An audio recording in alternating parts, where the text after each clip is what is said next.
آتے ہیں کہ جو میری بات نہیں مانتا فیسلٹیز اس کو ساری دوں گا, مجھے اس کے ساتھ چھوڑ دو بس اکیلے, میں نمٹوں گا. کیسے؟ ایسے نہیں کہ پکڑ لوں گا, نا نا نا نا, سنستدرجہم, مہلت دوں گا اور مال میں اضافہ ہو جائے گا اور مزے کی زندگی. ظالم ترقی کرتے کرتے کہاں تک پہنچ جاتا ہے آپ دیکھو, مظلوم بیچارہ پستا رہتا ہے اور ظالم ترقی کرتے کرتے بڑی بظاہر بڑی کامیاب زندگی گزارنا شروع کر دیتا ہے, پیسہ بھی آ جاتا ہے اور کیا کچھ مل جاتا ہے اس کو. تو اللہ فرماتے ہیں سنستدرجہم, عن قریب ہم ان کو ڈھیل دیں گے, اس طور پر من حیث لا یعلمون, ان کو پتہ بھی نہیں چلے گا کہ یہ اللہ کی نعمت نہیں ہے, یہ تو کہ تمہیں آخرت میں پکڑنا ہے تو دنیا میں سب کچھ دیا جا رہا ہے کہ چل بھائی تجھے یہ حسرت نہ رہے کہ میں نے مزے نہیں اڑائے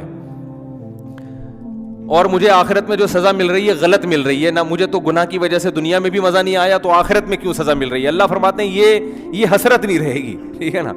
اس لیے فرمایا تمتعوا فإن مصيركم إلى النار, اللہ کہے گا اڑا لو مزے, آخرت میں آنا کہاں ہے؟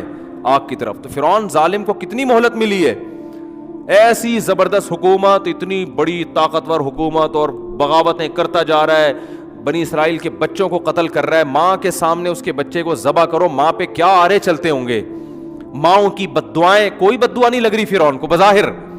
اس وقت مائیں کیسا کہتی ہوں گی کہ ہم اتنا فرعون کے خلاف بددعائیں کرتے ہیں, اللہ اس ظالم سے. آج دیکھو ہماری حکومتیں اتنی ظالم نہیں اتنا فرعون تھا. آج ایجوکیشن کا مسئلہ ہے, روٹی کا مسئلہ ہے, کبھی حکومت روٹی سستی کر دیتی ہے, کبھی آٹا مہنگا کر دیتی ہے, اپ ڈاؤن چلتا رہتا ہے, کوئی قحط کا سما نہیں ہے. لیکن فرعون کیا کر رہا ہے؟ ماؤں کی گودوں سے بچوں کو چھین کے ذبح کر رہا ہے.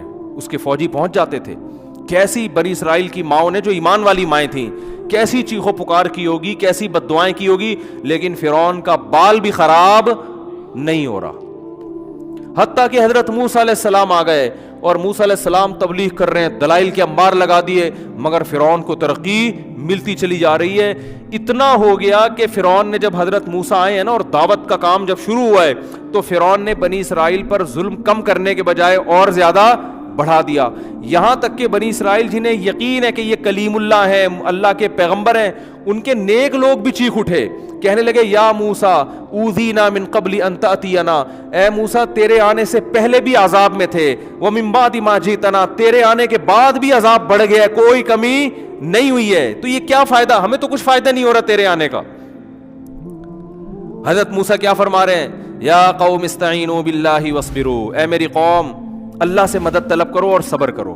دیکھو آج تو یہ آیتیں ہمیں بڑی اچھی لگ رہی ہیں, کیا زبردست موسیٰ نے نصیحت کی, کلیم اللہ نے, لیکن ہم خود مبتلا ہوتے اس وقت یہ نصیحت کتنی چبھتی ہے بھائی.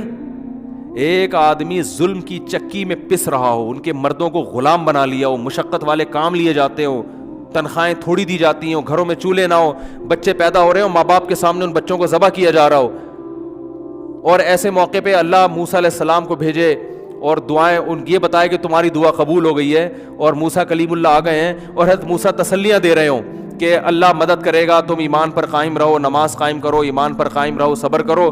اور وہ نظر کیا آ رہا ہو کہ فرعون کے مظالم کم ہونے کے بجائے بولو بڑھ رہے ہوں. ایسے موقع پہ جب قوم بیک زبان ہو کے حضرت موسیٰ کے سامنے کہے اوتینا من قبل ان تأتینا, اے موسیٰ تو ہمیں صبر کی تسلیاں تو دے رہا ہے, اور ہم نے تو تھک گئے تیرا ساتھ دیتے دیتے, تیرے آنے سے پہلے جو ظلم تھا تیرے آنے کے بعد اس میں کوئی کمی نہیں ہوئی ہے, اور بہت ٹائم گزر گیا, کچھ بھی نہیں ہو رہا. ایسے موقع پہ حضرت موسیٰ اگر یہ کہتے نا کہ